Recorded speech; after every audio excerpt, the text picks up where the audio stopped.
Dans cette vidéo, je vais vous faire une présentation complète du constructeur de page Elementor. On va s'intéresser dans cette vidéo à la version gratuite et vous allez voir qu'avec celle-ci, on peut déjà faire de nombreuses choses et ça suffit pour la plupart des cas. Donc je vais vous présenter dans les moindres détails ce page builder pour que vous puissiez créer vos pages et créer les designs que vous souhaitez. Juste avant de commencer, si vous souhaitez développer vos compétences sur WordPress, je vous invite à vous abonner à cette chaîne, comme ça vous ne louperez aucun tuto. Donc c'est parti, on se retrouve sur mon ordinateur et on va aller dans extension ajouter. Et on va tout simplement taper Elementor. Et c'est cette extension donc, qui va nous permettre de construire nos pages. Moi, je l'ai déjà installé. Vous aurez juste à faire installer maintenant, puis à l'activer. Vous pouvez voir que c'est un constructeur de pages qui est très populaire, 5 millions d'installations.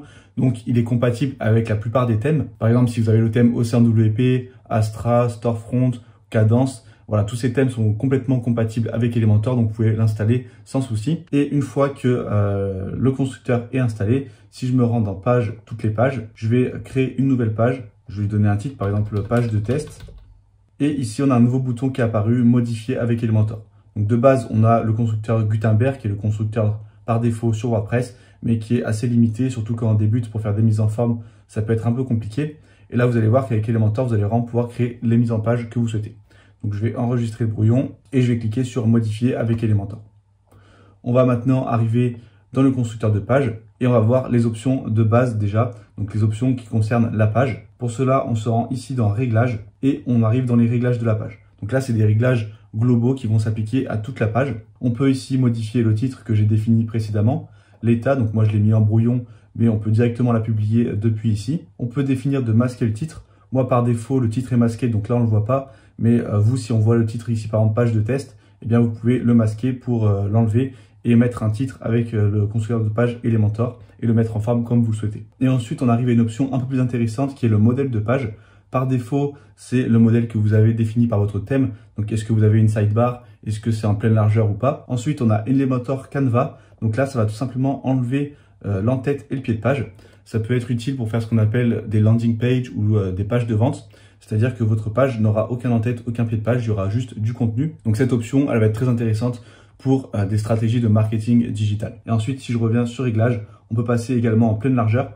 C'est-à-dire que tout ce qu'on va ajouter sur la page sera étiré pour que ça prenne vraiment toute la largeur de la page. Ça aille de tout à gauche à tout à droite. Nous, on va rester en par défaut. Ensuite, toujours dans les réglages de la page, on a l'onglet Yoast SEO, donc si vous avez ce plugin, vous pouvez directement voir si votre page est optimisée pour le référencement. Si vous ne connaissez pas ce plugin, j'en ai fait une vidéo dédiée sur ma chaîne YouTube que vous pouvez retrouver. Et ensuite, dans l'onglet Style et Avancé, on n'a pas grand chose d'intéressant. Donc, on va retourner là où on était de base. Donc, je clique ici et je reviens sur le menu de base avec tous les widgets. Et juste avant de commencer, c'est important que vous compreniez bien la notion de constructeur de page et de thème et quelle est la différence entre les deux.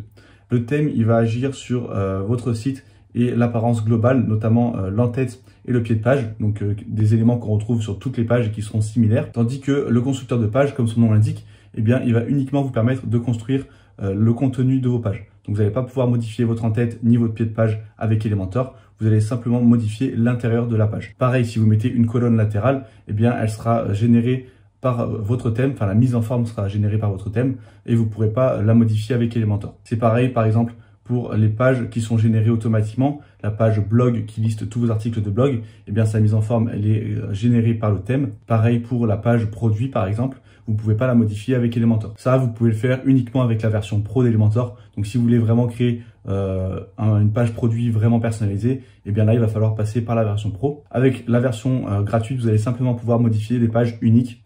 Et on verra également une petite astuce pour pouvoir modifier votre en-tête et votre pied de page avec Elementor. Donc maintenant qu'on a vu la différence entre un constructeur de page et un thème, on peut commencer à s'intéresser à Elementor et voir ce qui est possible de faire avec. Donc c'est très simple, ça fonctionne grâce à des widgets, donc des petits éléments que vous allez pouvoir directement glisser sur votre page. Vous pouvez voir qu'on a les widgets basiques, ensuite les widgets de la version pro qui sont verrouillés. Donc là on peut fermer ce volet parce qu'il ne sert à rien. Et d'autres widgets après secondaires. Donc nous, on va s'intéresser pour l'instant aux widgets principaux. On va glisser par exemple le titre. Et vous voyez qu'ici, j'ai mon titre.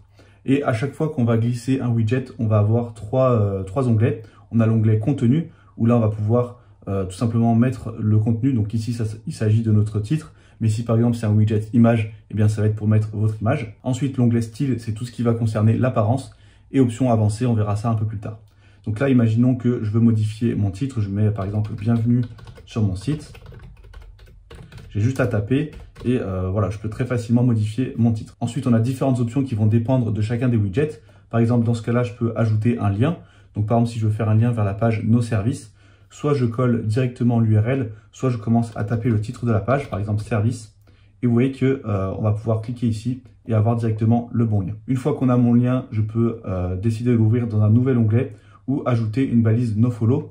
Si vous ne savez pas ce que c'est une balise nofollow, on va pas voir dans cette vidéo puisque c'est des notions de référencement. Mais si ça vous intéresse de développer vos compétences en référencement, j'ai sorti une formation là-dessus et vous trouverez le lien en description. Donc hop, je vais décocher ouvrir dans une nouvelle fenêtre et je vais fermer les options du lien. La taille, on peut mettre petit, moyen, grand, XL, XXL. Ça, vous verrez que la taille, on peut vraiment la modifier au pixel près dans l'onglet style. Donc on va le voir juste après. Et l'alignement, donc est-ce que vous le mettez à gauche, centré, à droite? Pour un titre, souvent, on va le mettre centré par exemple. On va maintenant aller dans l'onglet style et là, on va pouvoir modifier l'apparence de notre titre.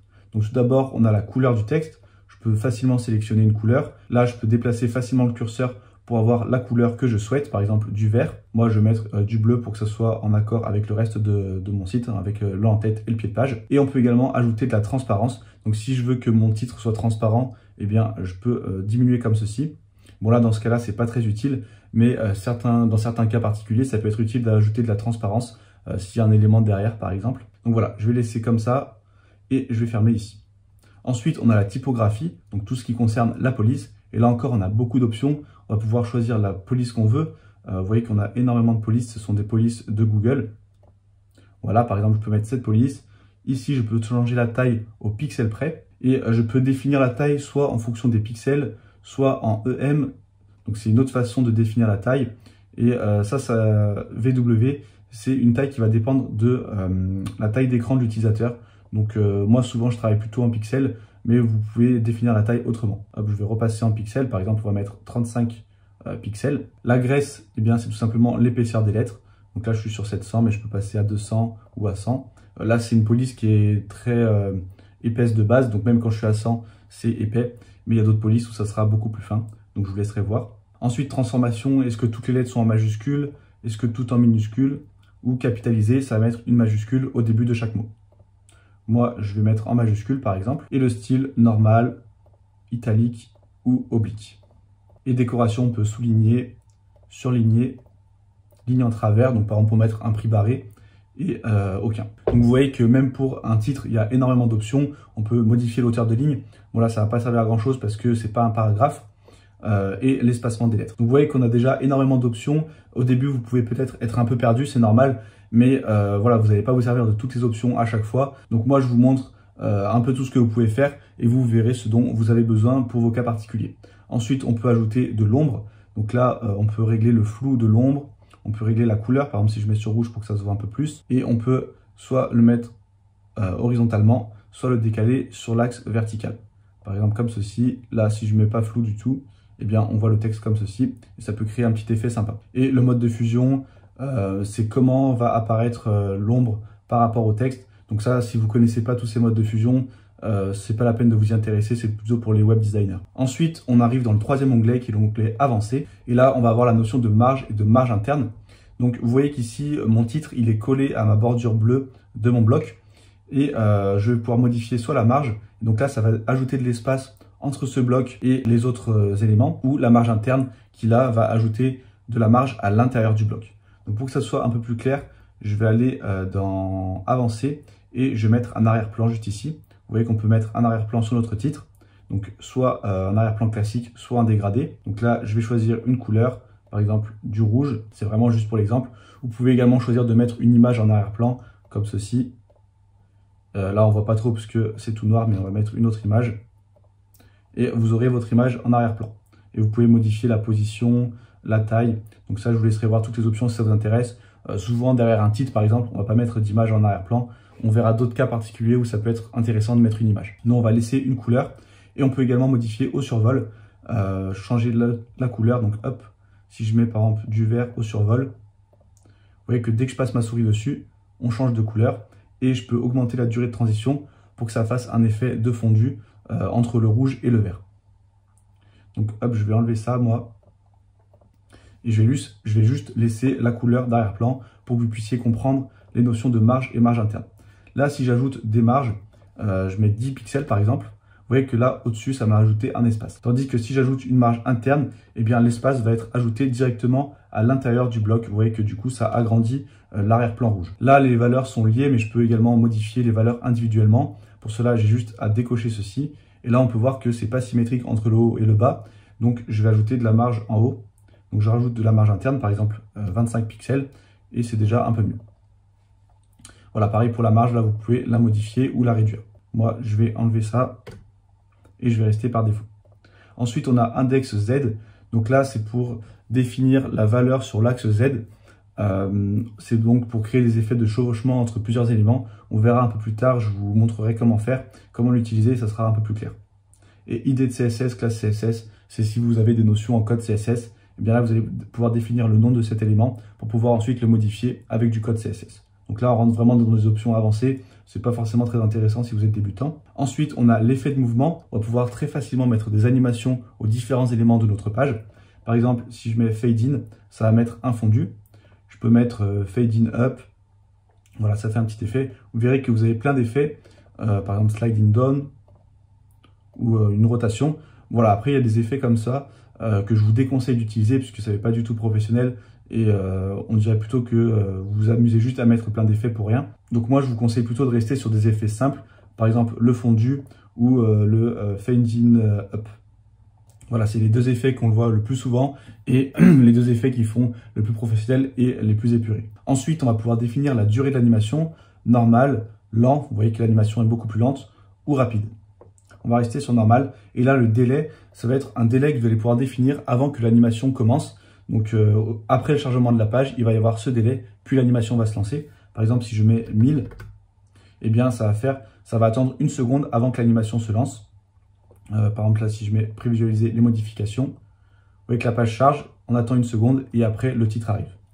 Donc là, ça peut être intéressant si vous avez plusieurs éléments et vous pouvez faire des délais entre les éléments pour qu'ils chargent petit à petit et ça peut créer un effet qui est pas mal. Ensuite, arrière-plan, donc on l'a déjà vu précédemment. Bordure, vous allez pouvoir ajouter des bordures tout simplement à votre élément. Donc, soit vous mettez un rayon de bordure et vous voyez que même si on n'a pas défini de bordure, là on a type de bordure, on n'est toujours sur aucun, mais ça va arrondir les côtés. Là, c'est pareil, vous pouvez délier les valeurs. Par exemple, si à droite, je ne veux pas que ça soit arrondi et ni à gauche, eh bien ça sera arrondi juste dans les coins supérieurs et inférieurs. On va pouvoir mettre une ombre de boîte pour créer un petit effet comme ça qui fait ressortir l'élément. Et l'ombre, c'est pareil, je vais pouvoir la décaler, agrandir le flou, la diluer. Voilà, il y a plein d'options que je vous laisserai explorer. Nous, on va l'enlever et je vais enlever l'arrière-plan pour que vous puissiez bien voir les bordures. Donc là, on va se mettre sur continu et vous voyez qu'on a nos bordures qui apparaissent. On peut très facilement modifier la largeur, donc l'augmenter ou la diminuer. Et c'est pareil, on peut à chaque fois délier les valeurs pour augmenter individuellement les valeurs. Là, vous voyez que ça augmente juste à droite. Donc là, moi, je ne sais pas pourquoi mon titre n'est pas bien centré dans le bloc. Ça vient des réglages par défaut de mes titres, mais vous, normalement, ça sera bien centré. Moi, c'est juste que j'avais fait quelques modifications pour augmenter par défaut l'espace en bas des titres. Mais vous, si vous mettez une bordure, le titre sera bien centré au milieu, il n'y aura pas de problème.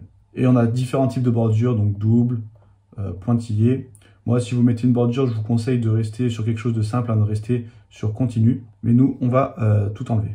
Et ensuite, c'est des options plus avancées qu'on ne verra pas dans cette vidéo ou alors qu'on verra un peu plus tard. Donc voilà, on a fait le tour des 3 onglets pour l'élément titre. Maintenant, je vais vous montrer d'autres widgets qu'on va voir beaucoup plus rapidement. Donc par exemple, si je rajoute une image, on peut très facilement ajouter une image de notre médiathèque. Moi, je vais ajouter cette image par exemple. Non, plutôt une image en format paysage. Voilà. Et on va pouvoir définir la taille. Par exemple, medium, vous voyez que ça réduit. Mais moi, quand vous choisissez la taille, ce que je vous conseille de faire, c'est de rester soit sur entière, soit mettre une grande taille, par exemple 1024, pour conserver la qualité de l'image et pas que l'image soit réduite à un certain nombre de pixels. Et ensuite, vous allez pouvoir modifier la largeur directement ici. Ici, ça va conserver le nombre de pixels, donc ça ne va pas dégrader la qualité de l'image, mais vous allez quand même pouvoir modifier sa taille. Tandis qu'ici, si je mets 300 pixels, vous voyez que l'image, si je veux l'agrandir, eh bien, on a ensuite une mauvaise qualité. Je vais même me mettre en 150 pour qu'on voit vraiment la différence. Vous voyez que ça dégrade vraiment la qualité de l'image, tandis que si je me mets sur entière ou sur large, on a une bonne qualité. Ensuite, vous allez pouvoir changer l'alignement de l'image, mettre une légende et un lien, donc pour que l'image soit cliquable, ou alors si vous mettez fichier média, ça va tout simplement ouvrir l'image en plus grand dans une nouvelle fenêtre. Ensuite, l'onglet style, donc on a vu un petit peu qu'on pouvait modifier la largeur, pareil pour la hauteur, on peut définir une hauteur maximum. Je vais revenir à la version initiale, voilà. Ensuite, on a des effets qu'on peut ajouter sur l'image. On peut modifier son opacité, par exemple pour la mettre un peu transparente. Là, moi je vais la mettre à 1. Et ici, on a ce qu'on appelle les filtres CSS. Donc, c'est des petits effets qu'on va pouvoir ajouter aux images. Par exemple, la flouter un petit peu ou baisser la luminosité. Voilà, vous avez plein d'options comme ceci que je vous laisserai regarder. Et vous allez pouvoir modifier ces options au survol. Donc ça peut créer une petite animation sympa. Par exemple, si au survol, je baisse un peu la luminosité, que je mets une durée de transition à 0,5, et bien quand je survole l'image, vous voyez que la luminosité baisse un peu. Et donc, si vous mettez un lien, on comprend directement que c'est cliquable. Vous avez également des animations au survol. Par exemple, vous pouvez faire grossir l'image quand vous la survolez. Et il y a plein d'options. Pareil, il y a des options qui ne sont pas très utiles, enfin qui sont surtout qui font pas professionnel. Donc, que je vous déconseille d'utiliser. Par exemple, Buzz Out. Moi, je vous conseille de rester sur quelque chose de simple. Par exemple, grossir l'image. Ça, moi, les animations de survol, j'utilise plutôt pour les boutons. Pour une image, je vois pas trop l'intérêt. Mais pour les boutons, ça va permettre de faire ressortir l'appel à l'action. Donc hop, je vais enlever l'animation. Et c'est pareil ici, vous avez rayon de bordure. Donc comme on l'a vu précédemment, vous pouvez mettre des coins arrondis à vos images. Et ombre de boîte, on l'a vu également précédemment, vous pouvez mettre une ombre. Ça peut permettre de faire ressortir un élément. Donc pour une image, ça peut être pas mal, si vous voulez la faire ressortir, de mettre une ombre de boîte. Rester sur une ombre assez discrète. Et ensuite, on a l'onglet avancé. Donc là, on retrouve les mêmes options que tout à l'heure. Donc on va pas revoir. Vous voyez que pour chaque élément, en fait, l'onglet avancé va toujours être pareil. Et on a quelques variations uniquement dans l'onglet contenu et dans l'onglet style. Et je vais importer un dernier widget, c'est l'éditeur de texte. Donc là, ça va tout simplement vous permettre de faire vos paragraphes. Donc ici, vous pouvez très facilement taper votre texte. Vous avez toutes les options classiques d'un éditeur de texte. Vous pouvez mettre en gras, en italique, souligner. Ensuite, vous pouvez faire une liste à puces, une liste numérotée, insérer un lien. La plein écran, c'est pour pouvoir taper directement votre texte ici. Moi, je vous déconseille de le faire, c'est pas très agréable. Je vous conseille plutôt de taper votre texte sur un éditeur de texte classique comme Word, qui est fait pour et qui sera beaucoup plus pratique. Et ensuite de faire des copier-coller. Mais si vous voulez taper directement ici, c'est possible également. Et si on clique ici, on a une barre d'outils avec beaucoup plus d'options. Par exemple, pour modifier la couleur du texte directement ici, ça peut être utile si vous modifiez par exemple la couleur juste d'un mot ou quelques mots dans le texte. Puisque si vous allez dans style et que vous modifiez la couleur, ça va le faire pour tout le paragraphe. Donc si vous voulez changer la mise en forme uniquement pour un certain mot, eh bien vous pouvez le faire directement ici. Vous pouvez également barrer le texte. Et ici, vous avez une boîte avec tous les caractères spéciaux. Donc ça peut servir dans certains cas également. Hop, je vais fermer la barre d'outils. Vous pouvez ajouter une lettrine. Donc vous voyez qu'on a une lettrine juste ici. Vous pouvez modifier également le nombre de colonnes. Par exemple, mettre sur 2 colonnes le texte. Ça peut être utile également dans certains cas. Et ensuite, vous pouvez modifier l'écart de colonnes. Si je mets 4 colonnes, ça sera un peu plus clair. Vous voyez qu'on peut facilement modifier l'écart pour avoir quelque chose de plus lisible et d'avoir les colonnes plus distinctes. Moi, je vais rester sur une colonne. Ensuite, dans l'onglet style, on retrouve l'alignement, la couleur du texte, la typographie. Donc là, on a vraiment les mêmes options que sur le bloc titre, puisque ça concerne du texte également. Maintenant qu'on a nos 3 éléments, on va voir comment fonctionne la structure d'Elementor. Vous voyez que quand je survole un élément, on a un petit encadré bleu autour. Donc ça, c'est mon widget et c'est le premier niveau. Ensuite, on a la colonne. Donc là, c'est juste ici. On peut voir qu'on a des pointillés tout autour. Donc ça, c'est ma colonne. Ici, j'ai une mise en forme en une seule colonne. Et ensuite, le niveau encore au-dessus, c'est la section. Donc c'est juste ici l'encadré en bleu qui englobe ma colonne, ou toutes mes colonnes si j'en ai plusieurs, et qui va englober également tous mes widgets qui sont à l'intérieur. Et donc pour les sections et pour les colonnes, vous allez pouvoir également modifier certains réglages. Ça peut être utile par exemple si vous souhaitez mettre un arrière-plan sur toute votre section, plutôt que mettre un arrière-plan à chaque fois sur les éléments, eh bien vous allez le définir directement ici, et ça va s'appliquer sur toute la section directement. Donc on va voir les réglages d'une section. Pour cela, on clique juste ici sur les petits points. Et on a plusieurs réglages de mise en page. Par exemple, là, je suis sur encadré, mais je veux passer en pleine largeur. Pour qu'on voit bien la différence, c'est si je me mets en encadré, vous voyez qu'on a une largeur délimitée. Là, par exemple, je suis sur 900 pixels à peu près.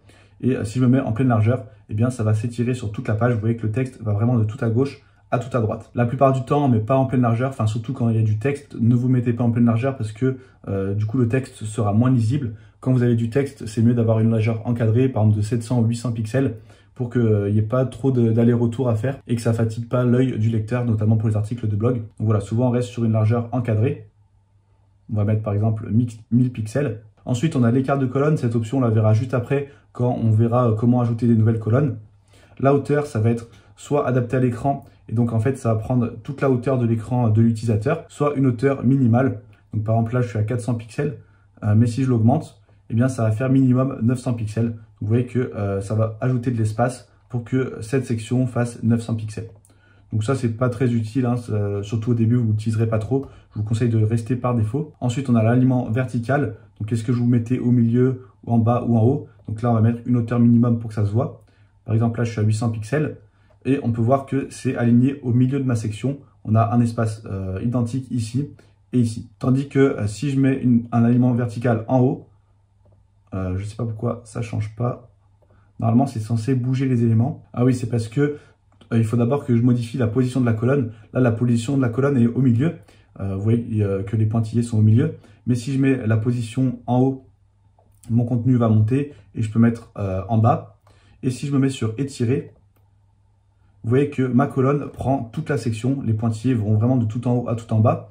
Et là, je vais pouvoir modifier l'emplacement de mon contenu. Par exemple, mettre au milieu, en haut, ou ajouter l'espace entre. Donc c'est pour avoir un espace pour que le contenu soit vraiment étiré. Vous voyez qu'il est collé en haut et en bas de la section. Espace autour pour avoir un espace en haut et en bas de chaque élément. Et espace uniforme pour qu'on ait un espace identique et symétrique entre chaque widget. Bon, là on en arrive vraiment dans des options avancées. Vous voyez qu'il y a énormément d'options, peut-être que vous êtes un peu perdu. Mais encore une fois, là je vous montre ça dans la vidéo pour que ça soit bien clair et que au cas où si vous en avez besoin un jour, vous sachiez comment faire. Mais à vos débuts, je ne pense pas que vous allez utiliser toutes ces options. Donc moi, je vais retirer l'hauteur minimum. Je vais me remettre sur par défaut. Ensuite, étirer la section. Là, moi, elle est déjà étirée, ma section. Vous voyez que la barre bleue va de tout à gauche à tout à droite. Mais vous, dans certains cas, selon les réglages de votre thème, peut-être que votre section va s'arrêter au niveau de la colonne. Elle s'arrêtera juste ici. Donc si vous cochez cette case, eh bien, ça va permettre de l'étirer. Et ça peut être intéressant si vous mettez un arrière-plan. Puisque si vous mettez une couleur d'arrière-plan et que la section n'est pas étirée, eh bien l'arrière-plan va s'arrêter au niveau de la colonne, il va s'arrêter juste ici, donc ça fait quelque chose de pas terrible. Tandis que si vous mettez une section étirée, eh bien l'arrière-plan va vraiment s'étaler de tout à gauche à tout à droite. Donc moi j'ai pas besoin de le cocher dans mon cas puisque c'est déjà fait par défaut, mais vous je vous conseille de laisser cocher si vous souhaitez mettre un arrière-plan. Et ensuite la structure, là c'est si vous avez plusieurs colonnes, donc encore une fois on le verra juste après. On va aller dans l'onglet style et justement je parlais de l'arrière-plan, et bien c'est là que vous allez pouvoir l'ajouter. Vous allez ici sur classique et vous allez pouvoir ajouter soit une image, soit une couleur comme tout à l'heure. Donc on a classique et dégradé, ça ne change pas de quand on l'a vu tout à l'heure pour le titre. Mais on peut voir qu'on a deux nouvelles options. On va pouvoir ajouter directement une vidéo en arrière-plan ou bien un diaporama, c'est-à-dire plusieurs photos. Bon, ces options, sauf dans certains cas particuliers, je vous déconseille d'utiliser à part vidéo, mais diaporama, à part si vous savez vraiment ce que vous faites, je vous déconseille, ça peut donner un style assez ancien à votre site et nuire à sa lisibilité. Souvent, on reste sur un arrière-plan classique ou sur une image fixe. Moi, je vais ajouter une image. On va mettre celle-ci, par exemple. Voilà, une image qui prend bien toute la largeur. Vous voyez qu'ici, vu que j'ai ma section étirée, on a l'image qui va de tout à gauche à tout à droite. Et ce que je vais faire, c'est que je vais ajouter de nouveaux éléments pour vous montrer un petit effet. Donc là, j'ajoute une nouvelle section et je vais ajouter des images comme ceci. Donc, je reviens sur ma section, je reclique ici, je reviens dans mes réglages. Et là, on peut modifier la position. Donc, par exemple, si je veux mettre supérieur droit, inférieur droit, vous pouvez choisir la position qui vous correspond le mieux pour que l'image s'affiche correctement. Et l'option que je voulais vous montrer, c'est dans Fichier, Joint. On peut mettre Fixe. Et là, l'image va tout simplement être fixée. Et donc, quand on scrolle, vous voyez que ça crée un petit effet. L'image ne bouge pas et c'est le contenu qui vient par-dessus. Donc ça, c'est ce qu'on appelle un effet parallaxe. Et c'est pas mal utilisé. Donc voilà, vous pouvez utiliser ce petit effet pour ajouter quelque chose de professionnel à votre site. Puisque quand on voit ça, ça peut paraître compliqué quand on ne connaît pas comment faire des sites. Mais en réalité, c'est une option toute simple. Moi, je vais rester sur par défaut. Répéter, c'est si l'image est trop petite, vous pouvez la répéter. Donc ça, on va le voir directement avec la taille. Si je me mets dans contenir, non pas dans contenir, plutôt dans personnaliser, je vais mettre une petite taille pour que l'image soit répétée. Voilà, vous voyez que l'image est répétée autant de fois possible pour couvrir toute la section. C'est pas terrible, moi je vous conseille plutôt de faire en sorte que ce soit l'image une seule fois qui prenne toute la taille. Et pour cela, vous pouvez utiliser couvrir pour que l'image, même si elle est trop petite, eh bien, elle va être étirée pour couvrir toute la section et couvrir de gauche à droite. Donc bien sûr, pour ça, il faut avoir une image de bonne qualité avec un certain nombre de pixels, sinon ça va être pixelisé. Et ensuite, on a une option qui est intéressante, notamment si vous avez du texte, comme dans mon cas ici, eh bien c'est la superposition d'arrière-plan. Vous allez pouvoir ajouter une couleur ou une image par-dessus. Bon, l'image, je vous déconseille, mais la couleur, ça peut être utile. Par exemple, si j'ai du texte blanc, là, on va le modifier, on va le mettre en blanc pour que ce soit plus clair. Voilà. Vous voyez que c'est pas très lisible à cause de l'image. Donc, je vais revenir sur les options. Là, je vais aller dans superposition d'arrière-plan et je vais ajouter une couleur noire pour que l'image soit plus foncée. Et donc mon texte ressort maintenant un peu mieux. On peut modifier l'opacité. Voilà, plus je vais augmenter, plus ça va devenir noir jusqu'à ce qu'on ne voit plus l'image. Donc pas très utile. Mais vous pouvez jouer avec l'opacité pour que le texte soit vraiment très lisible. Voilà, là on peut lire facilement le texte, même s'il y a une image derrière. Et ensuite, bordure, on l'a déjà vu. Et on a une nouvelle option qui apparaît uniquement dans les sections, c'est forme de séparation. Et pour cela, je vais ajouter un peu de marge en bas pour qu'on le voit bien. Donc hop, je vais mettre de la marge ici. Je vais ajouter par exemple 100 pixels. Et je vais revenir dans mes réglages. Je reviens dans forme de séparation. Et on va mettre en bas directement, puisqu'en haut, c'est pas terrible. Et vous allez voir ce que ça donne. En fait, ça va tout simplement ajouter une forme qui permet de séparer votre section du reste du contenu.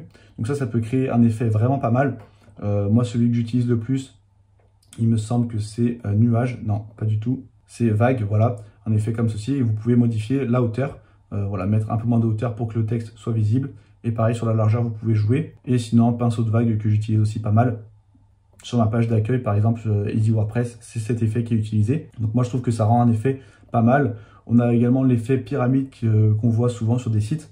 Et donc ça permet de créer une cassure entre les différentes sections et ça crée un effet qui sort un peu du lot. Vous pouvez également le retourner pour que ça soit dans le sens inverse. Donc ça, en fonction des cas, ça peut être utile de le retourner pour qu'on voit mieux le texte par exemple. L'inverser ou envoyer à l'avant-plan. Donc là, c'est pour que ça passe par-dessus l'élément, il me semble. Je vais enlever la marge pour voir. Là, je me mets à 0 et je vais cocher envoyer à l'avant-plan pour voir ce que ça change. Hop, forme de séparation. Non, là, dans ce cas-là, ça ne change rien. Normalement, ah oui, c'est parce que le texte est blanc sur blanc, donc c'est pour ça qu'on ne voit pas. Je vais repasser en noir. Et là, vous voyez que si je coche envoyer à l'avant-plan, eh bien, la cassure va cacher mon élément, tandis que là, le texte va dépasser de la cassure. Donc, c'est mieux de le mettre en avant-plan et de faire en sorte que le texte soit visible dans toute la section. Comme ça, il n'y a rien qui dépasse de la cassure, sinon ça n'est pas très propre. Donc voilà pour ce qui est des réglages de la section. Vous pouvez bien évidemment modifier les marges également et mettre un effet de mouvement qui va s'appliquer directement à toute la section. Là, les marges, tout à l'heure, je suis allé les modifier dans le bloc texte, mais en fait, j'aurais mieux fait de les modifier directement ici, c'est plus rapide. J'aurais pu ajouter une marge interne, mettre en bas 100 pixels, et vous voyez que du coup, j'ai un espace qui s'ajoute juste ici. Maintenant qu'on a vu les réglages de section, on va voir comment ajouter des colonnes et comment créer des réglages. Donc ici, moi, je vais rester sur une seule colonne. Et je vais supprimer cette section. Et là, on va pouvoir en ajouter une nouvelle. Donc pour ajouter une colonne, c'est simple. Soit je clique ici sur le petit plus et je crée une nouvelle section avec différentes colonnes. Vous voyez qu'ici, on a plein d'options. Soit si vous êtes déjà dans une section et que vous voulez ajouter la colonne après l'avoir créée, eh bien ici, vous pouvez cliquer sur le petit logo, faire un clic droit et ajouter une nouvelle colonne. Et vous voyez que votre colonne va s'ajouter. Moi, je vais l'effacer et je vais aller ici créer un nouveau bloc. Donc je vais me prendre 3 colonnes par exemple. Et ici, on arrive dans les réglages de la section. Donc ça, on a déjà vu, c'est les réglages qui sont ici. Mais on va pouvoir modifier les réglages pour chacune des colonnes. Donc je clique ici et on a différents réglages. On a la largeur de colonne qu'on peut modifier soit manuellement. Ici, par exemple, si je tape 70, normalement, je suis censé avoir 70%. Mais là, ce n'est pas le cas, je ne sais pas pourquoi. Je pense qu'il prend 7% et pas 70. On va mettre 30 par exemple ou 25. Vous voyez que là, je me mets à 25%.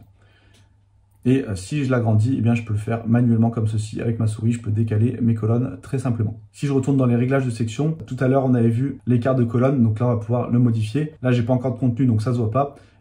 Et j'ai également la structure que je peux modifier. Donc, par exemple, là, si je me mets 50, 25, 25, vous voyez qu'ici, j'ai 50%, 25 et 25. On va repasser sur une mise en forme homogène avec 33% de partout. Et je vais ajouter un peu du contenu dans ma colonne pour que vous puissiez voir la différence entre les différents écarts de colonne. Hop. Là, un petit raccourci que je peux faire, c'est copier-coller à chaque fois mon élément. Et même, je peux, par exemple, effacer cette colonne. Et si je veux exactement recréer la même colonne, je peux cliquer ici et faire dupliquer. Et ça va me rajouter ma colonne avec les mêmes éléments. Donc ça, c'est des petites astuces, des petits raccourcis. Et à la fin de cette vidéo, d'ailleurs, je vous montrerai toutes mes astuces pour gagner du temps quand vous créez vos pages avec Elementor. Une fois qu'on a nos contenus, je peux retourner dans les réglages de la section. Et là, si je remodifie les écarts de colonnes, vous voyez qu'on n'a aucun écart. Donc là, on a vraiment les colonnes qui sont collées. Et sinon, j'ai plusieurs options. Donc là, je vous laisserai modifier si ça vous intéresse. Moi, je vais rester par défaut. Et ensuite, dans les réglages de colonnes, Il y a rien de plus que les réglages de section. Dans style, vous pouvez ajouter un arrière-plan, des bordures. Donc voilà, après c'est assez similaire aux sections. Et le dernier élément qu'on va voir pour la structure de votre page, on a vu qu'on a donc les sections, on a les colonnes et ensuite les widgets, mais on a également la section interne. Donc ça peut être pratique si par exemple là vous avez une mise en forme en une seule colonne, vous voulez garder cette mise en forme en une seule colonne, mais vous voulez qu'à l'intérieur, eh bien ça se divise en deux colonnes. Donc je vais vous montrer pour que ce soit plus clair, parce que quand je parle, c'est peut-être pas assez clair. Là, je vais glisser la section interne et vous voyez que j'ai des nouvelles colonnes qui apparaissent. Donc je peux très bien laisser mon titre, mon image et mon texte ici sur une seule colonne. Je vais le remettre en blanc.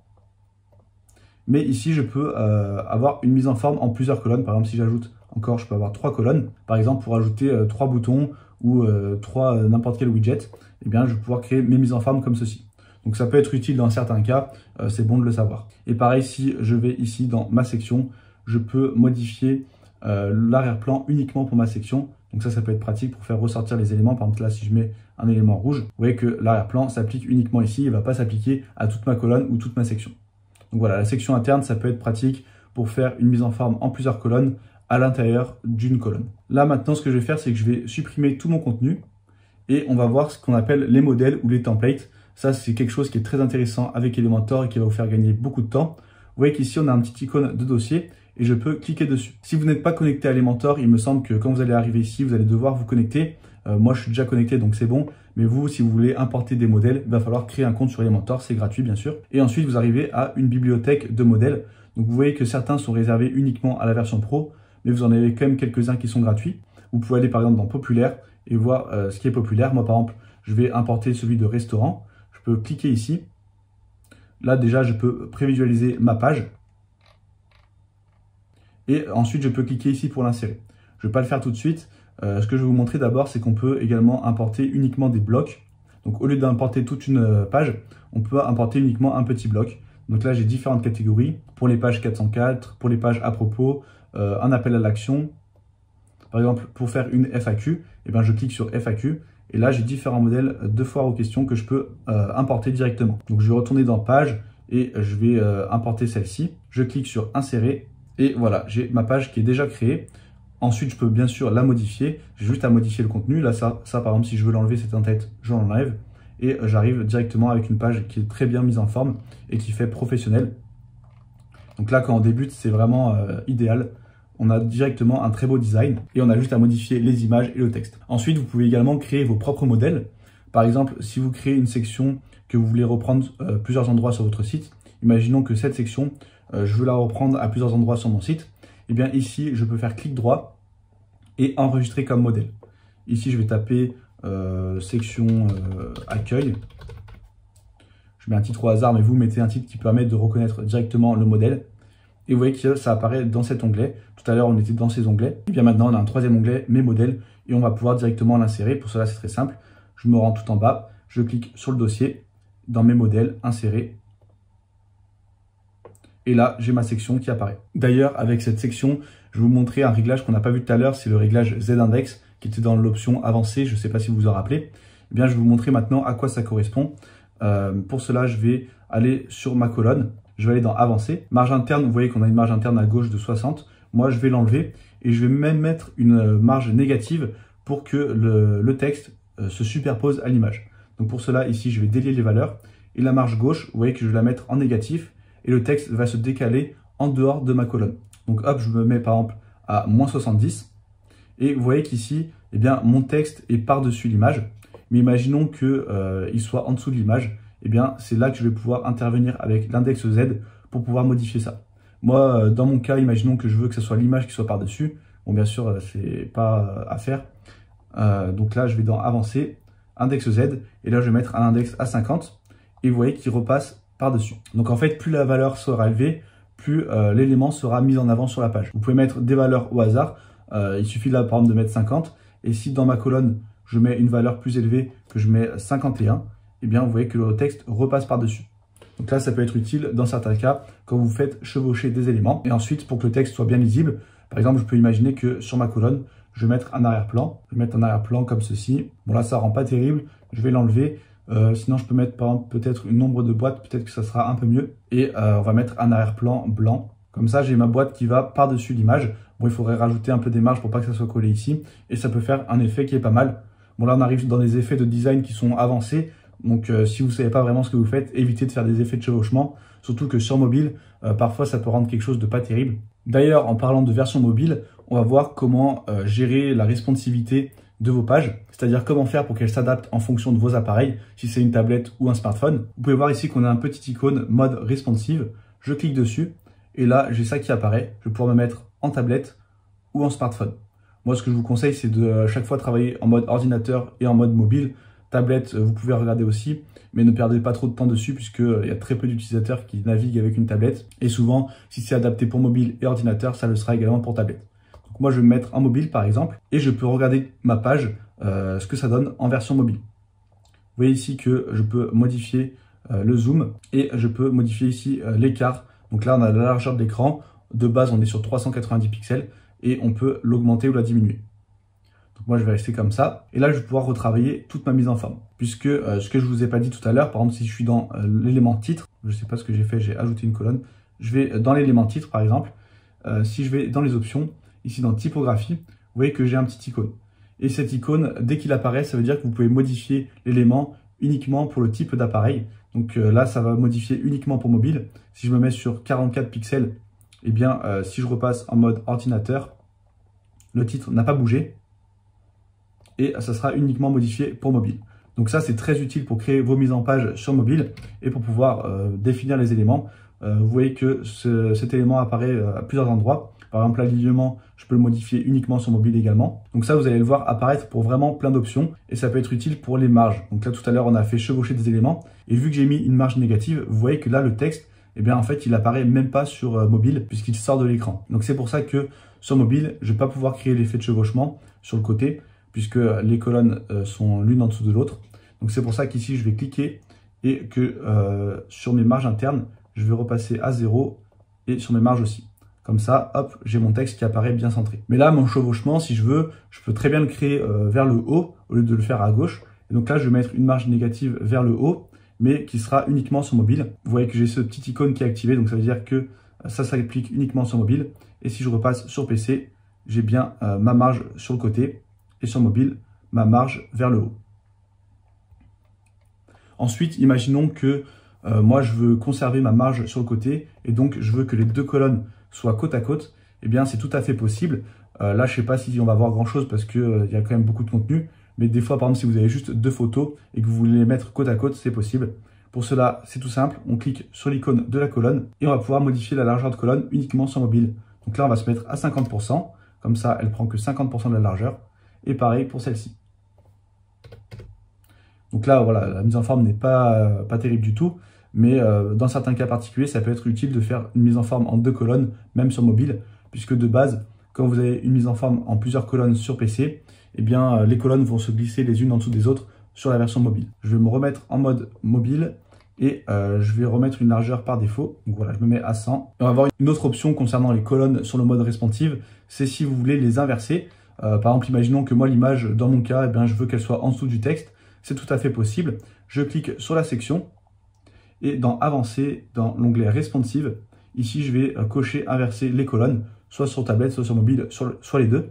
Donc hop, si je coche, vous voyez que mes deux colonnes sont switchées. Et là, dans cet onglet Responsive, on a également la visibilité et on va pouvoir masquer certains éléments sur ordinateur, sur tablette et sur mobile. Par exemple, là, j'ai ma section. Donc si je coche Masquer sur mobile, j'ai tous mes éléments qui disparaissent d'un coup. Donc ça, c'est rare qu'on le fasse. Mais nous, ce qu'on va plutôt utiliser souvent, c'est de masquer un élément en particulier. Par exemple, ce paragraphe, imaginons que je ne veux pas qu'il apparaisse sur mobile. Eh bien, c'est très simple. Ici, je clique sur le petit crayon, je vais dans Avancer. Et à chaque fois, pour chaque élément, pour chaque widget, pour chaque colonne, pour chaque section, on a toujours l'onglet Responsive. Et on va toujours pouvoir masquer sur certains appareils. Donc là, je coche et vous voyez que mon texte est grisé. Et si je me mets comme ceci, pour prévisualiser, eh bien, mon texte a disparu. Et ce que je peux faire, c'est par exemple créer un texte différent sur mobile qui est un peu moins long pour qu'il prenne moins de place. Donc, je l'ajoute ici.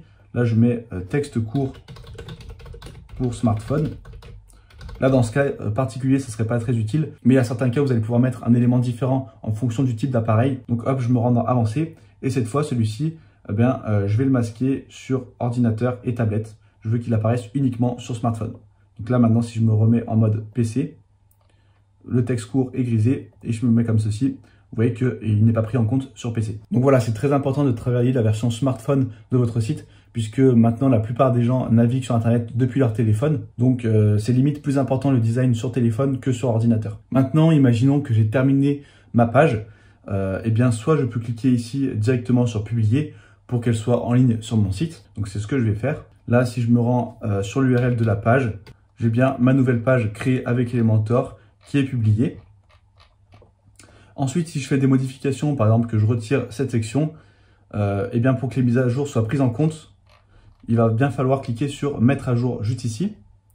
Donc si je clique sur mettre à jour, que je clique sur le petit œil ici pour prévisualiser directement les modifications, hop, j'ai bien ma section qui a disparu. Et imaginons que là ma page est publiée, j'ai des visiteurs qui sont dessus, mais je souhaite modifier quelques éléments. Par exemple, j'ajoute des nouvelles sections, hop, je vais ajouter juste une image. Voilà, comme ceci. Mais voilà, mes modifications, j'ai pas eu le temps de les terminer et je suis pas sûr de vouloir les publier. Eh bien, ce que je peux faire pour éviter de tout perdre, mais éviter que ça soit publié du côté public, c'est ici cliquer sur la petite flèche et cliquer sur enregistrer le brouillon. Si je me mets dans la prévisualisation, vous voyez que ça s'est actualisé et que si je descends, j'ai ma page. Mais si là, je me rends sur la page live, donc la page côté client, j'enlève ici l'URL de prévisualisation, je laisse juste page de test, je descends. Et là, j'ai mon image qui a disparu. Donc ça peut être très utile lorsque vous modifiez une page qui est déjà publiée et qui a déjà des visiteurs dessus. Et bien juste, vous enregistrez le brouillon. Comme ça, quand vous retournez dans Elementor, vous avez toutes vos modifications qui sont enregistrées. Mais côté client, la page n'a pas bougé. Hop, moi je vais fermer ça. Et vous avez vu également qu'on peut enregistrer directement comme modèle toute la page. Bon, ça, c'est pas très utile, puisque souvent, nos pages sont uniques, on va pas les dupliquer, sauf dans certains cas particuliers. Ensuite, le petit œil, on a déjà vu à quoi ça correspondait, c'est pour prévisualiser les modifications directement dans une nouvelle fenêtre. La plupart du temps, moi, ce que je fais, c'est directement, là, j'enlève le volet, et c'est pareil, c'est plus rapide, en moins, on a directement la prévisualisation, et on n'a pas besoin d'aller dans un nouvel onglet à chaque fois. Ensuite, historique, on va le voir ça maintenant, donc c'est très intéressant aussi. Là, ça va être toutes les actions que vous avez faites depuis le début de votre session sur Elementor. Vous voyez que moi, si je me rends ici, c'est là que j'ai commencé à créer ma page. Et bien, il y a tout qui est enregistré. Donc, je vais pouvoir retourner en arrière très facilement si j'ai fait une mauvaise action. Par exemple, si je veux remettre mon image que j'ai enlevée, hop, je clique ici et elle réapparaît. Donc là, si vous faites une mauvaise manipulation, vous allez voir que cette option, elle est très pratique. Moi, je vais me remettre sur ma version de base.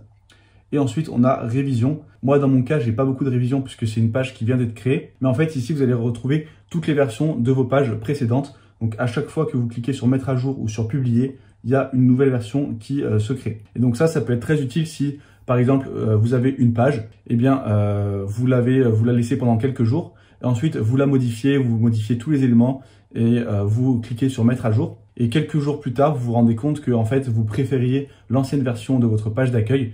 Eh bien, vous allez pouvoir retourner dans révision et récupérer directement l'ancienne version de votre page d'accueil. Ensuite, vous n'aurez plus qu'à cliquer sur appliquer et elle va se remettre automatiquement à jour. Et le dernier bouton qu'on retrouve en bas, qu'on n'a pas encore vu, c'est l'onglet navigateur. Vous voyez ici qu'on a une petite fenêtre qui apparaît avec tous les éléments qui sont présents sur ma page. Ça va être pratique si vous avez vraiment beaucoup de widgets et que vous n'arrivez pas trop à vous y retrouver, vous n'arrivez pas trop à naviguer dans la page. Eh bien, vous allez pouvoir naviguer très facilement comme ceci. Et surtout, ça peut être pratique pour les déplacer.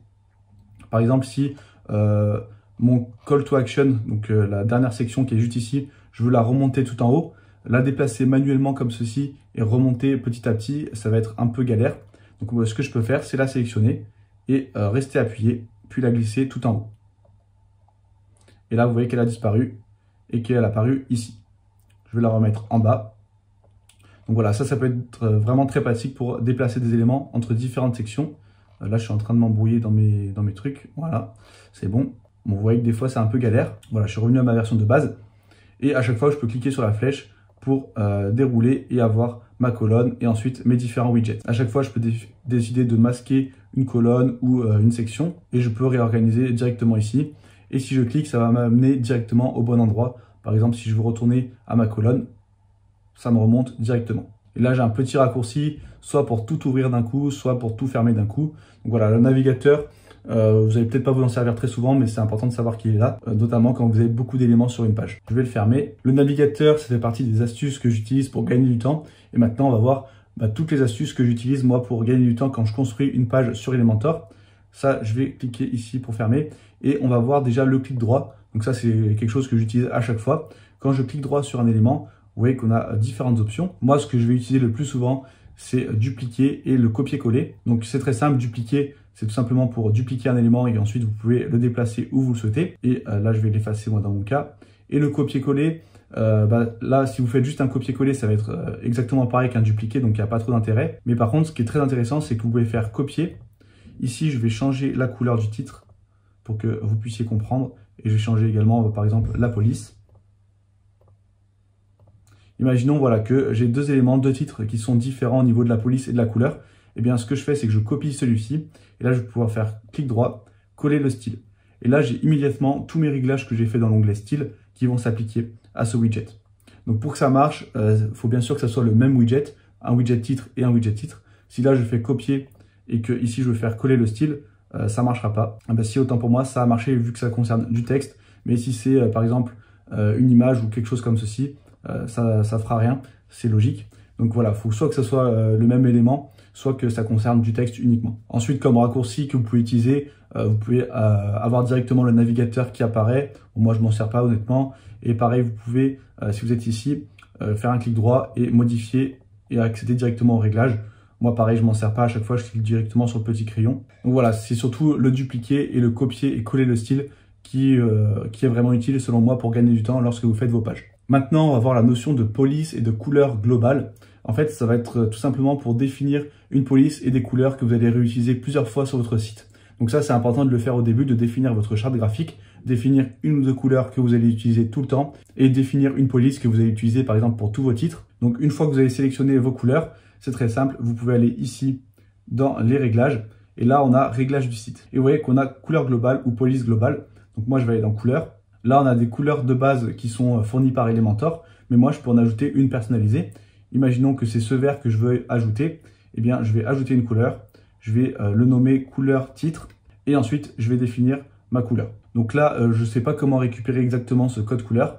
Donc pour le faire, c'est très simple. Soit j'utilise ici la petite pipette et je peux cliquer par exemple sur l'élément. Donc là, hop, je vais cliquer sur le vert. Ça me récupère le code. Et voilà, j'ai défini ma couleur de titre. Et ensuite, je vais faire pareil pour couleur bouton. Et ici, pareil, je vais utiliser la petite pipette. Et vous voyez qu'on peut prendre soit la couleur de base, soit la couleur au survol. Donc, je prends la couleur de base. Et voilà, j'ai ma couleur de bouton. Donc maintenant, comment utiliser ça? Déjà, je vais cliquer sur mettre à jour et je vais revenir ici. Donc maintenant, si je crée un nouveau bouton et que je vais dans style, je peux aller dans couleur ici. Je clique sur la petite planète et j'ai mes nouvelles couleurs globales qui apparaissent. Voilà, ici, bouton. Donc hop, j'ai ma couleur automatiquement qui apparaît, c'est la bonne couleur. Et donc maintenant, ce bouton est lié à ma couleur globale. Donc vous voyez que la petite planète ici, elle est surlignée en bleu, alors qu'ici, elle est en blanc. Donc dès que c'est en bleu, ça veut dire qu'une couleur globale est activée. Et donc, vous allez pouvoir la modifier directement depuis l'onglet réglage du site. Et ça va s'appliquer pour tous vos boutons. Donc je vais le faire avec plusieurs d'entre eux pour que vous puissiez voir. Je vais l'attribuer à une couleur globale également. Et celui-ci aussi. Enfin non, celui-ci, je vais le laisser comme ça on verra la différence. Hop, je retourne dans réglage du site, dans couleur globale. Et imaginons que je veux changer la couleur de tous mes boutons d'un coup. Eh bien, c'est très simple, j'ai juste à changer la couleur globale. Alors là, ça ne change pas, mais c'est juste un problème de prévisualisation, je pense.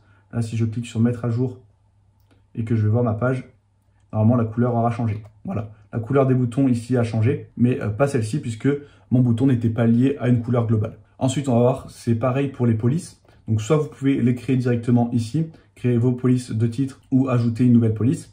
Soit sinon, c'est pareil pour les couleurs, vous pouvez directement les créer depuis le widget. Par exemple, ici, si je suis sur mon titre, là, imaginons que je veuille modifier ma typographie. Donc, je modifie la police, je modifie un peu la taille et je mets souligné. Voilà. Une fois que c'est fait, je peux cliquer ici sur le petit plus et ça va créer ma nouvelle police globale. Donc là, je vais marquer titre. Comme ça, je sais que c'est ma police de titre et je clique sur créer. C'est pareil pour les couleurs. Vous pouvez directement ici créer une nouvelle couleur globale. Et une fois que ma typographie globale est créée, je peux aller sur mon titre ici, cliquer sur modifier et là prendre ma police qui vient d'être créée. Donc ça peut vous faire gagner du temps, enfin ça va vous faire gagner beaucoup de temps. Comme ça, dès que vous glissez un titre, eh bien vous n'avez pas besoin de remodifier tous les paramètres du titre. Là, si je me mets ici, hop, un titre neuf, eh bien je vais dans style, je clique ici et hop, je prends et ma bonne mise en forme est prise en compte. Et là, ça concerne uniquement la police. Si je veux que ma couleur soit également prise en compte, je vais ici et je vais rechercher celle que j'ai prise tout à l'heure, couleur titre. Et voilà, j'ai ma couleur et ma mise en forme qui sont bonnes en quelques secondes. Mais vous pouvez également faire un modèle par défaut pour d'autres éléments, pour le titre, mais aussi pour les boutons, par exemple. Pour cela, je vais dans Réglages du site et dans Style du thème. Donc parfois, ça peut rentrer en conflit avec votre thème et ne pas être pris en compte. Je vous montrerai tout à l'heure 2 cases à cocher pour que ça soit pris en compte. Donc là, on va le faire pour le bouton. On va dire que mon bouton, par défaut, je veux qu'il ait une typographie Arial. La couleur de l'arrière-plan, on va le mettre en noir et la couleur du texte en blanc. Je vais cliquer sur Mettre à jour.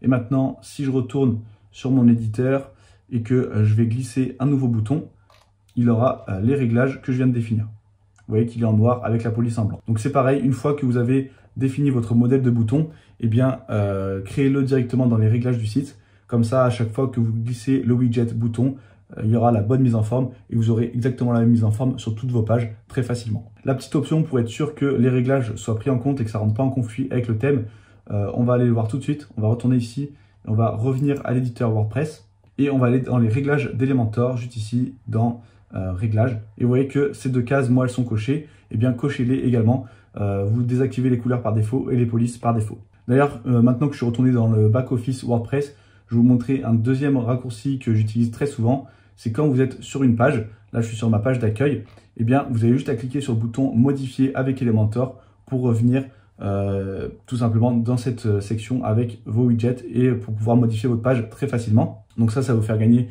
également beaucoup de temps. Vous n'avez pas besoin de retourner ici dans le tableau de bord et d'aller directement sur la page manuellement. Vous pouvez directement cliquer ici. Et la dernière option qu'on va voir pour gagner du temps, c'est ce qu'on appelle le Finder Elementor. Pour cela, vous avez juste à cliquer sur CTRL-E et vous voyez que vous avez une barre de recherche qui apparaît. Donc cette barre de recherche, vous pouvez la faire apparaître n'importe où quand vous êtes sur votre site et vous allez pouvoir trouver n'importe quel élément que vous avez construit avec Elementor. Donc moi, par exemple, si je veux retrouver ma page de test, eh bien ici, je tape test et j'ai page de test et ensuite, j'ai différents éléments qui apparaissent. Donc si je clique sur page de test, hop, je reviens directement au bon endroit pour pouvoir modifier ma page. Donc ce Finder, il est vraiment très pratique, même si ici, vous voulez aller directement sur notre page, eh bien vous pouvez y aller. Une fois que par exemple j'ai fini de modifier cette page, si je veux modifier la page Nos services, eh bien je clique sur Services et je vais pouvoir modifier ma page Nos services. Voilà, très facilement. Maintenant, ce qu'on va voir, c'est que je vais vous présenter les différents widgets. On va y passer assez rapidement pour pas que ça dure trop longtemps non plus. Mais ça, je l'ai fait en fin de vidéo puisque j'estime que c'est pas le plus intéressant. Ça, vous pouvez le faire par vous-même. Vous avez juste à chaque fois à glisser, déposer un widget et voir les différentes options qui sont disponibles. Là, on a vraiment vu maintenant toutes les options de base, tout ce que vous devez savoir sur Elementor. Donc voilà, la section widget, présentation des widgets. Si vous voulez la passer, vous pouvez la passer. Mais je vous conseille par contre d'aller à la dernière section de la vidéo où je vous présente encore 2 petites astuces sur Elementor. Et vous allez voir qu'elles sont vraiment très bien. Ça va vous permettre de modifier votre en-tête et votre pied de page avec Elementor. Et la deuxième astuce, ça va vous permettre d'ajouter vraiment de nombreux widgets, dont certains qui sont disponibles uniquement sur la version Pro. Et bien là, vous allez pouvoir les obtenir gratuitement. Donc je vous conseille d'aller à la fin de la vidéo si cette partie où je présente en détail les différents widgets vous intéresse pas. Et pour ceux que ça intéresse, donc on va voir les widgets principaux. On a la vidéo, donc là c'est très simple. Si je la glisse ici, je vais pouvoir ajouter une vidéo, soit sur YouTube, Vimeo ou auto-hébergé. Auto-hébergé, je vous déconseille puisque ça va vraiment alourdir le poids de la page et ça va ralentir son temps de chargement. Donc il faut l'héberger sur une plateforme à part. Donc YouTube, c'est très bien. Vous pouvez mettre le lien, choisir une heure de début et une heure de fin, mettre une lecture automatique, muet, en boucle.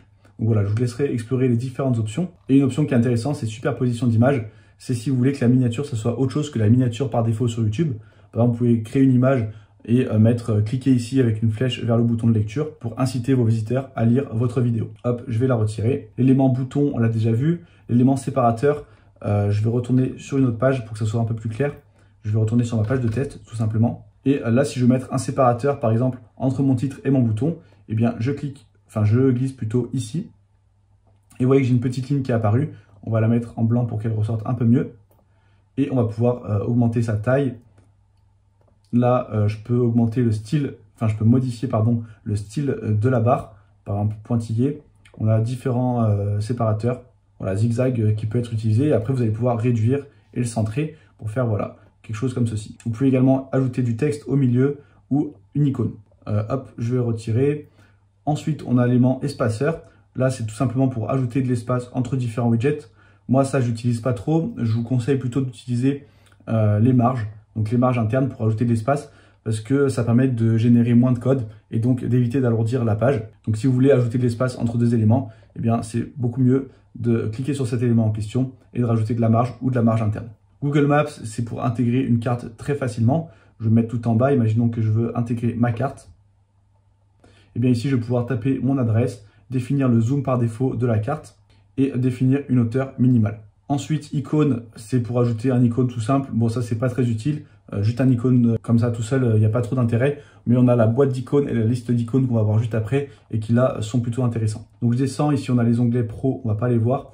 Et on a l'onglet général avec encore pas mal de widgets supplémentaires.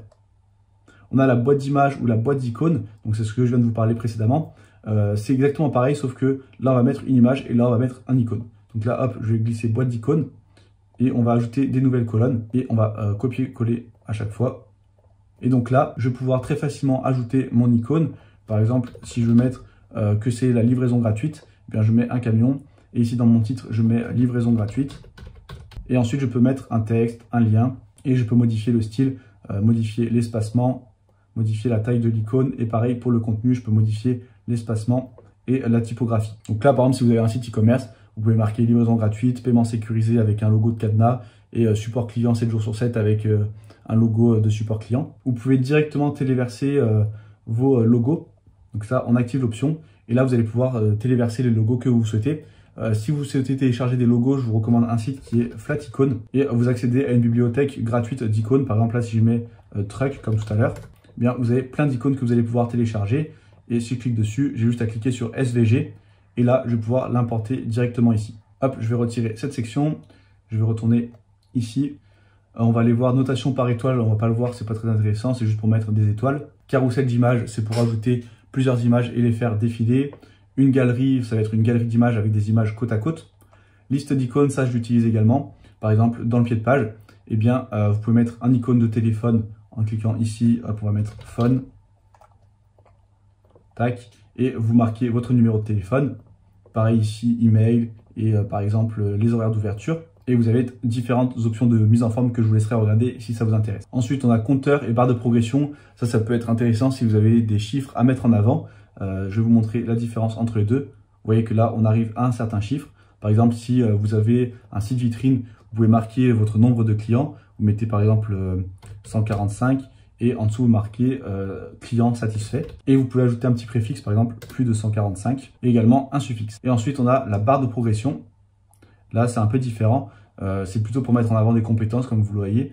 Et c'est pareil, si vous êtes un prestataire, eh bien, vous pouvez mettre vos différentes compétences avec un pourcentage qui représente votre degré de compétence dans ce domaine. Je vais enlever les différents éléments. Ensuite, on a onglet pour créer différents onglets. Accordéon et va-et-vient. Hop, c'est à peu près pareil. Accordéon, voilà, quand on clique dessus, vous voyez qu'on dévoile du texte. La différence entre accordéon et va-et-vient, c'est que si dans accordéon, si je clique sur le numéro 2, ça va fermer le premier, tandis que va-et-vient, ça va laisser tout ouvert. Donc là, il y a juste à chaque fois un onglet qui est ouvert, tandis que va-et-vient, il peut y en avoir plusieurs. Et vous pouvez très facilement modifier le titre et le contenu qu'il va y avoir à l'intérieur. Ça peut être utile pour une FAQ. Et bien ici, vous mettez toutes les questions dans le titre, et comme ça, la personne voit directement les différentes questions et elle peut cliquer pour dévoiler la réponse de celle qui l'intéresse. Icônes réseaux sociaux, ça peut être intéressant dans un pied de page. Je vais vous mettre les icônes vers les différents réseaux sociaux avec le lien. Donc voilà, on a fait à peu près le tour des widgets d'Elementor. Maintenant, ce que je vais faire, c'est que je vais vous montrer un dernier petit réglage et ensuite, je vais vous présenter les deux astuces dont je vous ai parlé précédemment. Je retourne ici dans l'éditeur WordPress et on va aller dans Elementor outils et vous allez voir qu'on a quelques options cachées. Déjà, si un jour vous avez fait des mises à jour de plugins, notamment une mise à jour d'Elementor, et quand vous retournez sur votre site, vous voyez qu'il y a votre contenu, mais la mise en forme a changé. Par exemple, la couleur de vos boutons, elle a changé, c'est pas celle que vous avez mis par défaut. Eh bien, vous allez pouvoir cliquer sur ce bouton, régénérer le fichier CSS, et normalement, toute la mise en forme correct va se rétablir. Donc ça peut être utile en cas de problème. Et pareil, le mode sans échec, c'est si vous avez fait une mise à jour et que vous n'arrivez pas à charger Elementor, c'est-à-dire que votre page, elle se charge en mode public, mais dès que vous voulez la modifier avec Elementor, eh bien, il y a un bug. Et bien là, vous allez pouvoir activer le mode sans échec. Et ce que ça va faire, c'est que ça ne va pas changer le thème ni les extensions. Et donc là, si en mode sans échec, ça marche, eh bien, vous savez que le problème vient du thème ou d'une extension et vous allez devoir les désactiver une par une pour voir d'où vient le problème et quelle extension vous empêche de charger Elementor. Et ensuite, on a l'option mode maintenance, donc ça qui peut être intéressante également. Vous allez pouvoir créer un modèle de page. Donc vous avez juste à cliquer sur ce lien, vous allez pouvoir créer votre modèle avec Elementor. Et ensuite, vous allez pouvoir créer une page de maintenance, c'est-à-dire que vos visiteurs, eh bien, au lieu d'accéder à votre site, ils vont accéder à la page de maintenance. Là, vous voyez qu'on a deux différences. On a arrive bientôt. Donc là, en fait, ça va être différent uniquement du point de vue de Google. Ça veut dire que votre site va pouvoir être indexé, donc que Google va pouvoir naviguer sur votre site. Tandis que maintenance, eh bien, même Google ne pourra pas naviguer sur votre site et donc ne pourra pas explorer les différentes pages. Donc là, c'est vraiment quand vous êtes au tout début de la création pour éviter que Google navigue sur votre site alors que rien n'est encore fini. Mais vous voyez que c'est indiqué ici de ne pas utiliser ce mode plus de quelques jours, puisque si votre site est déjà en ligne, Google risque de les désindexer ou de faire perdre des positions au site s'il reste en mode maintenance trop longtemps. Donc voilà, ça c'est vraiment d'un point de vue référencement que c'est important. Maintenant, je vais vous présenter les deux astuces dont je vous avais parlé précédemment. Donc la première, c'est pour créer un en-tête et un pied de page avec Elementor. Et la deuxième, c'est pour avoir de nombreux widgets supplémentaires, dont certains qui sont normalement uniquement disponibles dans la version pro, directement dans la version gratuite d'Elementor. Pour cela, on va installer un plugin. On va taper Zeus Elementor. Et moi, il est déjà installé. Vous, je vous invite à l'installer puis l'activer. Vous voyez qu'on n'a que 70 installations. C'est parce qu'à l'heure où je fais cette vidéo, le plugin est sorti il y a seulement 2 jours. Donc pour l'instant, il est très peu connu. Mais vous allez voir que vu le nombre d'options qu'il ajoute, il va très vite être beaucoup plus connu. Donc une fois que c'est activé, on a l'onglet Zeus Elementor qui est ajouté. Je vais cliquer dessus. Et là, ce qui est intéressant, donc, c'est de pouvoir créer mon en-tête et mon pied de page avec Elementor. Pour cela, j'ai juste à créer un modèle et ensuite à le sélectionner. Donc pour créer un modèle, c'est très simple. Je peux cliquer ici. Là, j'ai mes modèles que moi, j'avais créés directement depuis Elementor tout à l'heure. La section accueil, je ne sais pas si vous vous rappelez, on l'avait enregistré en tant que modèle. Mais là, je vais pouvoir en créer un nouveau. Pour cela, je clique ici sur ajouter. On va créer une section et on va taper par exemple footer. Nous, on va créer une autre pied de page. Ici, je vais faire un pied de page en 3 colonnes. Je vais vraiment aller très rapidement. Hop, je vais mettre une couleur noire. Alors, je vais mettre la couleur du thème. Et je vais mettre des boîtes d'icônes. Vous voyez que de base, mon footer, c'était ça. Et là, maintenant, si je clique sur publier, que je retourne ici, que j'actualise, hop, je peux sélectionner mon modèle, faire sauvegarder. Et si je vais voir mon site, j'ai bien mon nouveau pied de page qui a été construit avec Elementor. Et maintenant, je vais me mettre sur cette page, je vais cliquer sur modifier avec Elementor et on va voir tous les nouveaux widgets qui ont été ajoutés grâce à ce plugin. Hop, je vais descendre en bas et je vais aller ici, je ferme basique, je ferme pro, je ferme général et on a un nouvel onglet qui s'appelle Zeus Element. Je ne vais pas tous vous les présenter, je vous laisserai regarder par vous-même. Je vais vous en présenter 2-3 qui selon moi sont très bien. On a par exemple Animated Heading. Donc là, ça va créer un titre qui est animé. Vous voyez que je peux mettre mon préfixe, mon titre qui va être animé. Donc vous voyez que le mot change à chaque fois. Juste à taper plusieurs mots et à les séparer par des virgules. Et ensuite, j'ai le suffixe. Vous pouvez changer le style. Par exemple, là, Typed, ça fait comme si le titre était tapé. Et vous pouvez modifier les délais dans Animation Options. Je vous laisserai explorer, parce que là, c'est un peu rapide. On n'a pas trop le temps de lire. Mais ça, vous pouvez le ralentir très facilement en modifiant ici les différents délais. Donc voilà, ça vous permet de créer très facilement un titre animé et vous pouvez être créatif. Par exemple, vous pouvez mettre, je sais pas, mon site est, et là vous allez mettre plusieurs adjectifs juste après, à la suite, séparés par des virgules. Hop, on va effacer et on va retourner ici. Blog, c'est pour lister des articles de blog, donc carrousel ou grid. Carrousel, c'est vous allez pouvoir faire défiler les articles de blog et grid, ça va être une grille. Donc ça peut être intéressant également. Countdown, c'est un compte à rebours, c'est pareil, c'est un plugin qui peut être intéressant dans un site e-commerce. Si vous avez quelque chose à vendre et que vous avez une promotion, eh bien vous mettez un compte à rebours pour dire que la promotion se termine dans 24 heures par exemple. Mailchimp, pour intégrer très facilement Mailchimp à Elementor, vous aurez juste à copier-coller votre clé API. On a Modal, ça c'est très intéressant, c'est pour créer une pop-up. Donc là, si je clique par défaut, ça va m'ouvrir une pop-up lorsque je clique sur le bouton. Donc je peux très facilement modifier le contenu, je vais dans Modal et là, j'ai le texte que je peux modifier qui va apparaître uniquement quand je clique sur ce bouton. Mais vous n'êtes pas obligé de mettre du texte, vous pouvez faire apparaître un modèle. Donc ça, c'est très intéressant. On va dans Style, dans Content, et on met Template. Là, je vais pouvoir choisir mon modèle, par exemple, section accueil. Et si je clique, j'ai mon modèle section accueil qui va pouvoir apparaître. Donc ça, dans certains cas, ça peut être vraiment très utile. Ce qui est également intéressant avec ce widget, c'est qu'on peut soit l'ouvrir au clic, soit sinon, on peut l'ouvrir à partir d'un certain temps automatiquement. Donc quand l'utilisateur est sur la page, ça va ouvrir la pop-up. Et moi, ce qui m'intéresse le plus, c'est Exit Intent. Donc je vais vous montrer à quoi ça correspond. Ici, on va ajouter les cookies pour éviter qu'elles s'ouvrent plusieurs fois. Et on va cliquer sur Mettre à jour. Maintenant, si je fais Prévisualiser, vous voyez, j'ai rien qui a été ajouté sur ma page. Mais par contre, si je veux quitter la page, hop, j'ai la pop-up qui apparaît automatiquement. Et ça peut être très intéressant.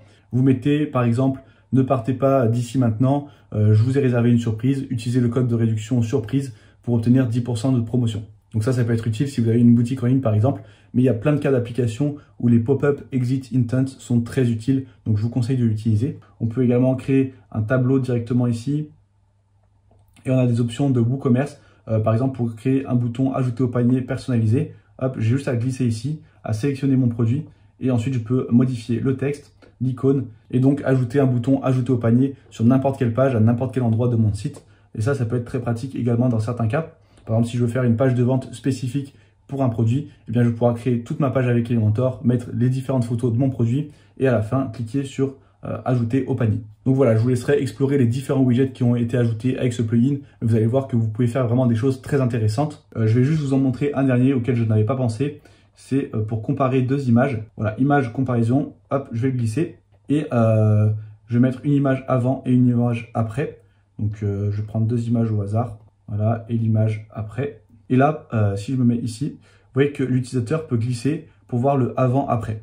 Ça peut être très utile. Par exemple, si vous avez fait une refonte d'un site, eh bien vous mettez un screenshot du site avant et un screenshot du site après.